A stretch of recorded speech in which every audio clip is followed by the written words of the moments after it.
ইসলাম তোর আব্বা, ইসলাম তোর বাবা নাকি বেটা? হ্যাঁ, ইসলাম তুমি আনছো নাকি? ব্রাহ্মণবাড়িয়ার বড় হুজুরের রক্ত যেই জমিনে, ইমানদার ওলামাদের জমিনে, অতএব আজকে ব্রাহ্মণবাড়িয়ার জমিন থেকে কিশোরগঞ্জের ওই চূড়ান্ত বেয়াদব ফজলুর রহমানকে স্পষ্ট করে বললাম, তোর মতো বেয়াদব গত 100 বছরে বাংলাদেশে জন্মায় নাই। তুই স্বাধীনতার পক্ষের না, তুই স্বাধীনতার শত্রু, তুই এদেশের শত্রু বেটা। কিশোরগঞ্জের ওই বেয়াদব গত 60 বছরে তোর মতো বেয়াদবের মতো কথা বাংলাদেশে কোনো নাস্তিক মুরতাদ, কোন স্বঘোষিত মুরতাদ এত বড় কথা বলে নাই। দেশের মা বোনদেরকে বলছে যে আপনারা আলেমের সন্তান পেটে নিবেন না। আরে বেটা বেয়াদব, তোর মতো বেয়াদবকে, তোর মা বাপকে যদি কোন আলেমে দিন বিয়ে না পড়াইতো, তো তুই ফজলুর রহমান কোন নেককার, চরিত্রবান, কোন পবিত্র নারীর ঘরে জন্ম নিতে পারতি না বেটা। তুই এখন মোল্লা ছিল না?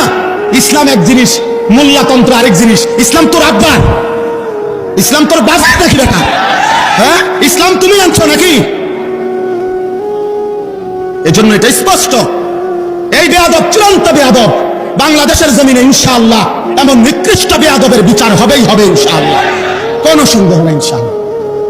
এই পর্যন্ত কেউ আপনার এই পৃথিবীতে, আমরা পড়ছি কিতাবে, উলামায়ে কেরামের রক্ত বিষের মতো, বিষ যেমন মানুষকে শেষ করে দেয়, উলামায়ে কেরামের রক্ত নিয়ে কেউ ছিনিমিনি খেললে, উলামায়ে কেরামের ইজ্জত নিয়ে কেউ ছিনিমিনি খেললে, খোদার কসম, রব্বে কাবার কসম, আল্লাহ তাআলা ওই ব্যক্তি, ওই গোষ্ঠী, ওই দলকে বেইজ্জতি, লাঞ্ছিত, অপমানিত করাই করে।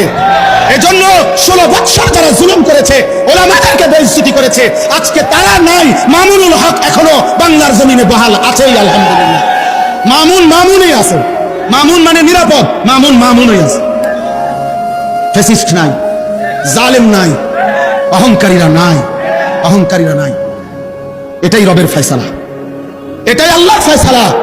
ব্রাহ্মণবাড়িয়ার ওই বেয়াদব, ব্রাহ্মণবাড়িয়ার উলামায়ে কেরামকে বারবার বিদ্রুপ করেছিল।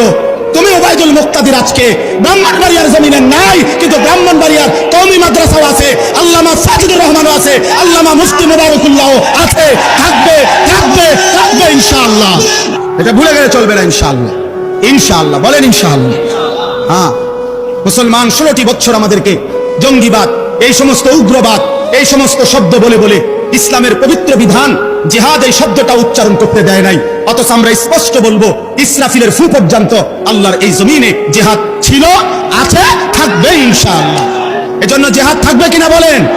আপোষ না জিহাদ, আপোষ না জিহাদ, আপোষ না জিহাদ।